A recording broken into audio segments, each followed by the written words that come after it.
তাহলে বলেন দ্বিতীয় নাম্বার কি? আও ইয়াকতুলুক। আপনারা বলেন দেখি, বিগত 16 বছরের মধ্যে আবু জেহেলের গোষ্ঠীরা আমাদের বাংলাদেশের বড় একটা জামাত, বড় একটা দল, সেইটার নাম হইতেছে জামাতে ইসলাম। ঠিক কিনা বলেন? সেইটার নাম কি? জামাতে ইসলাম। এই জামাতে ইসলামের বড় বড় ক্যাডারদেরকে, বড় বড় আলেমদেরকে, আলী হাসান মুজাহিদ সাহেবকে, আব্দুল কাদের মোল্লাকে এরা ফাঁসি দিয়ে মারছে কি মারে নাই? জোরে বলেন, মারছে কি মারে নাই?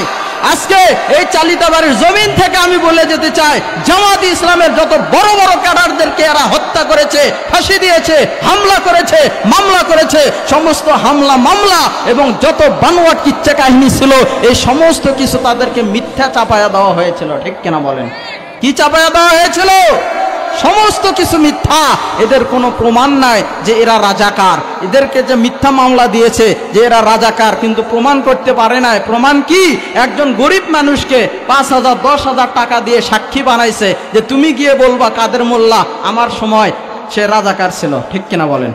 একজন গরিব মানুষকে যদি 5,000 10,000 টাকা দেওয়া যায়, একজন মূর্খ মানুষকে সে অটোমেটিকলি কিন্তু একজন মানুষের বিপক্ষে সাক্ষী দিতেই পারে। ঠিক কিনা বলেন?